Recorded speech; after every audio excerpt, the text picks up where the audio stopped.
Hello, welcome back to my channel and to another reaction video. This time we're checking out another Fallout lore video. This is Caesar's Legion.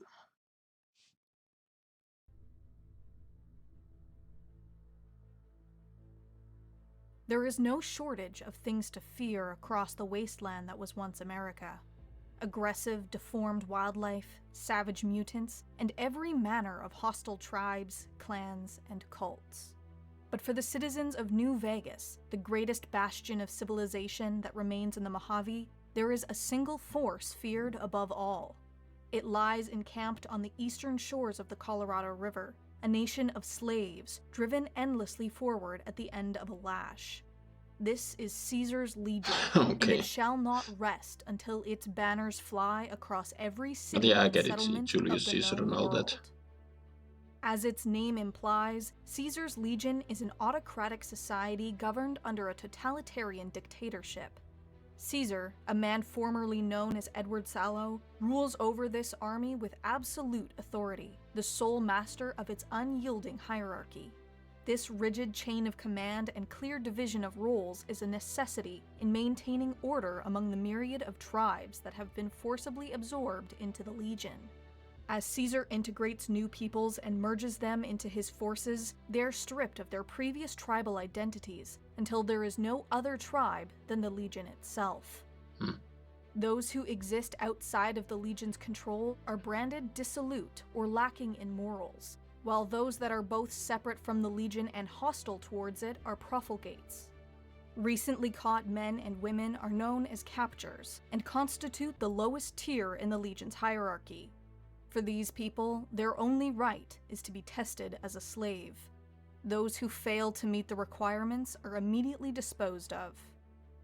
Slaves remain only one step above captures and are expected to adhere to the virtues of a slave: honesty, industry, and prudence.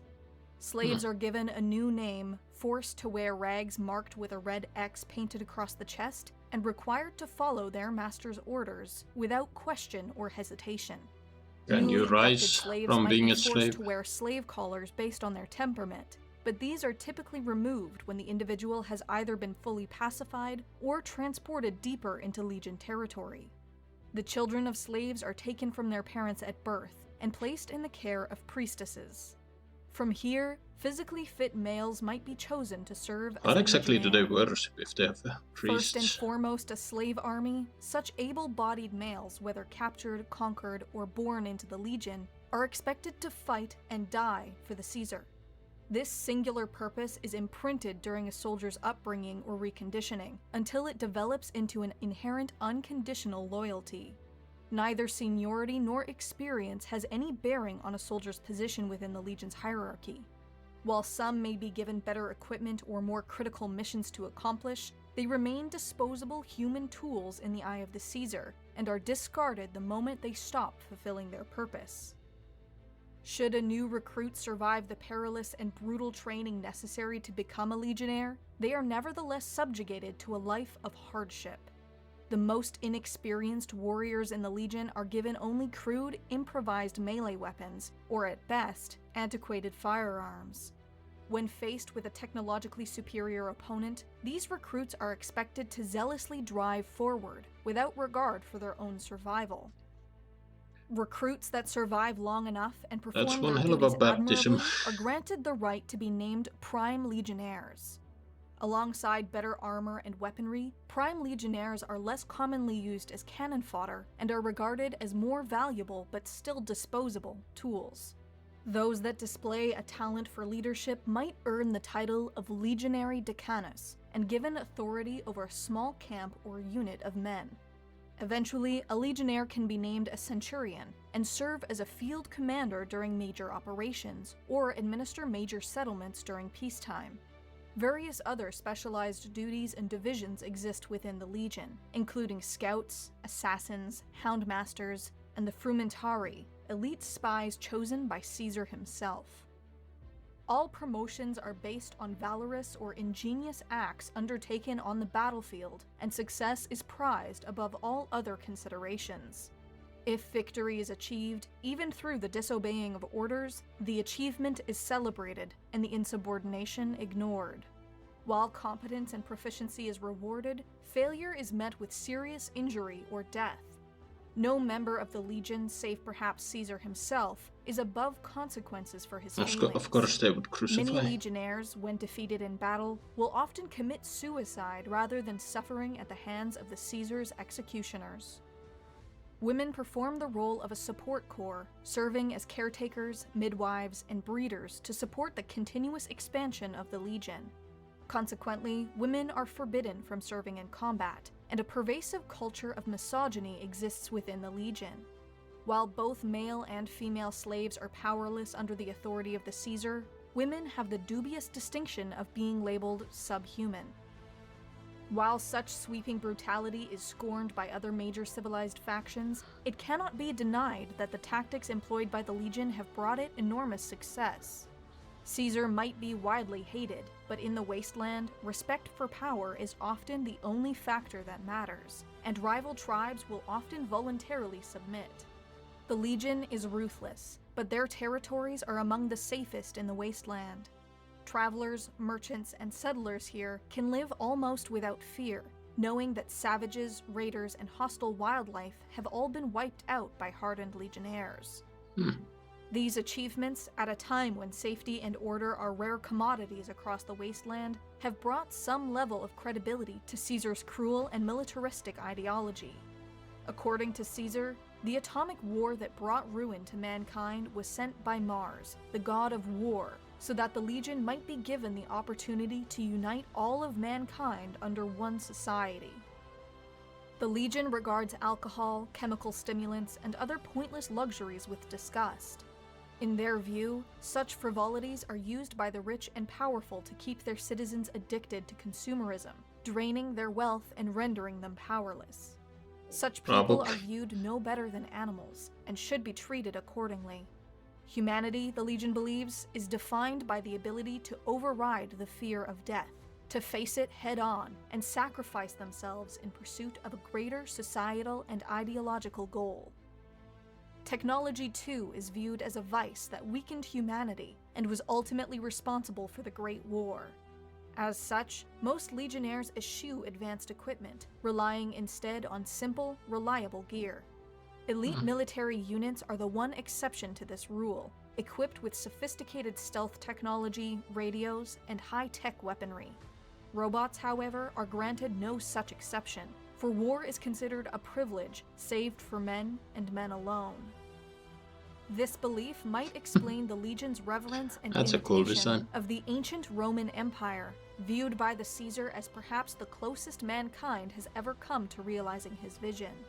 The emulation of Rome is present across every facet of the Legion, in the structure of its army, the names of its ranks, and even in its currency, language, and religion. The cult of Mars is the only accepted faith within the Legion, and claims that Caesar is the son of Mars, destined to conquer the Earth and save it from chaos. Religion allowed. How much of this was wholly believed and embraced by Caesar himself, and how much exists purely to maintain order, is difficult to determine. With most of the Legion oblivious to their society's basis in ancient Roman culture, the majority are convinced that their customs were indeed dictated to Caesar by Mars himself. It is with some level of irony, then, that Caesar, while still known as Edward Sallow, was originally a member of a vastly different type of cult. In 2246, the followers of the Apocalypse, keepers of ancient knowledge who vowed to ensure the horrors of the Great War were never repeated, sent Sallow and 8 other members to the Arizona wasteland. Here, Sallow met with Joshua Graham, a new Canaanite missionary and a specialist in the dialects used by the local tribes. The pair was captured soon thereafter by one such tribe, but Edward used the knowledge he had gained as a follower of the Apocalypse to help, and later directly lead, his former captors to victory against their rival tribes.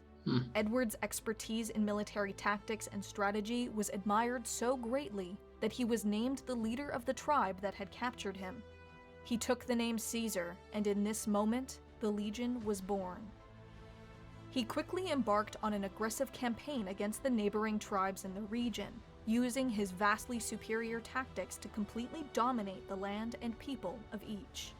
Every victory brought them more men and greater resources, until by 2271, 86 tribes had been conquered, and Caesar's legion had become the most powerful society east of the Colorado River.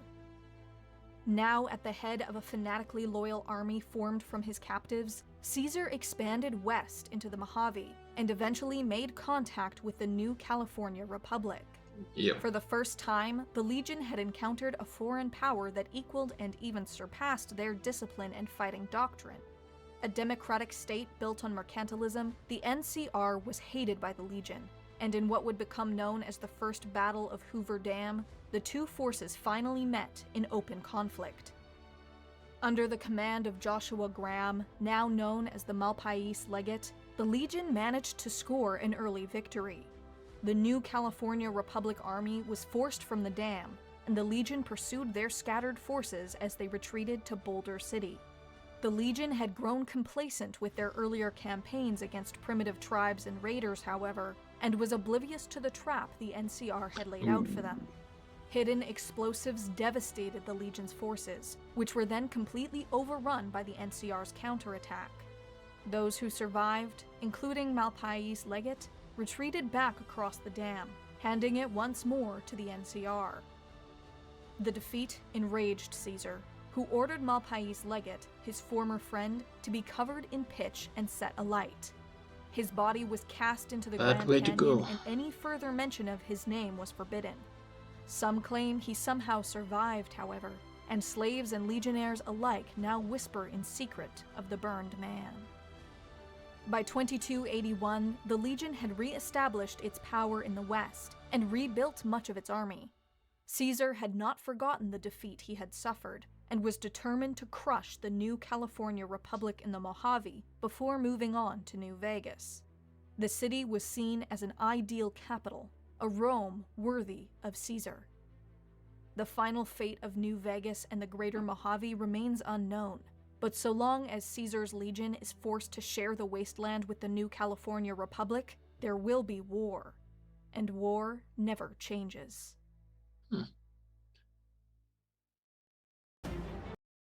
Well, there you have it, folks. Caesar's Legion, and okay, it wasn't at all what I was expecting. First I heard of Caesar, it was Caesar's law. The first I heard of Caesar's Legion was in the last Fallout video about the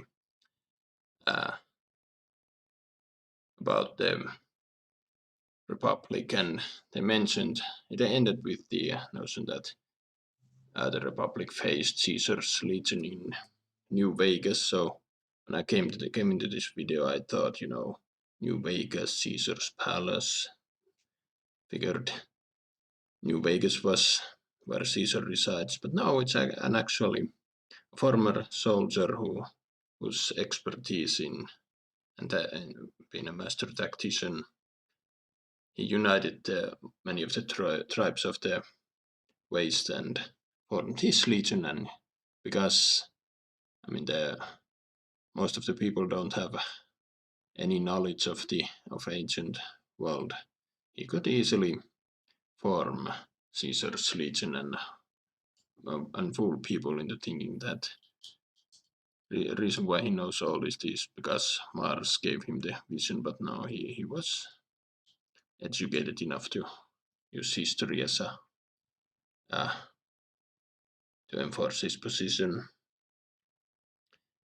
But yeah,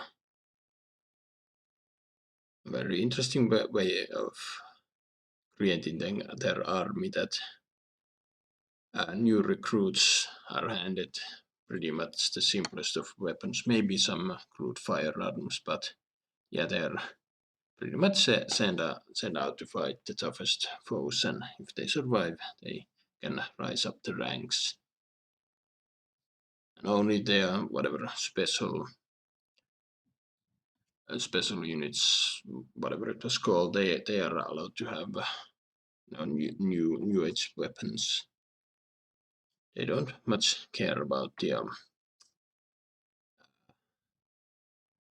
finer things in life, They're highly disciplined and reject everything pretty much what you would call modern age entertainment.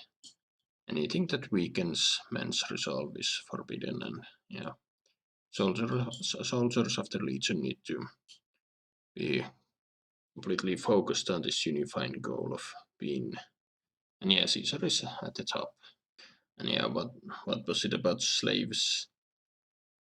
Slaves have to wear rags. They need to follow their masters. So everywhere they need to have an red X marks on their rags, and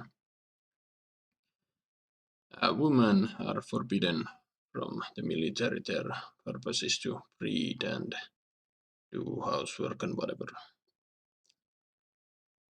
But yeah, they still didn't reveal what happened. I mean, the Republic video ended in the notion that they faced Caesar's Legion in New Vegas, on the outskirts of New Vegas or whatever. And well, here the first encounter led to Caesar's defeat simply because they're too used to fighting, nomads and primitive tribes with not much to go,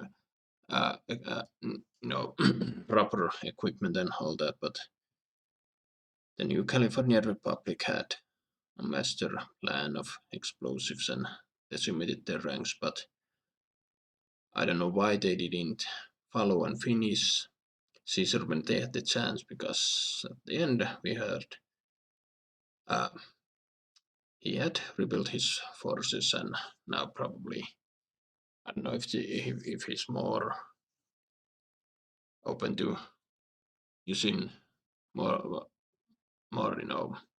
advanced weaponry for all his troops. That would be pretty devastating. But yeah. But yeah, so Caesar's Legion has only existed since what's his name founded it. Who's gonna be his successor if he dies? Will the Legion disperse? Or I don't know. But yeah, this was a very interesting video indeed. What do you guys think? Write your thoughts down below. Hope you enjoyed my reaction. Drop a comment, drop a like, subscribe if you want, and I will see you in another video.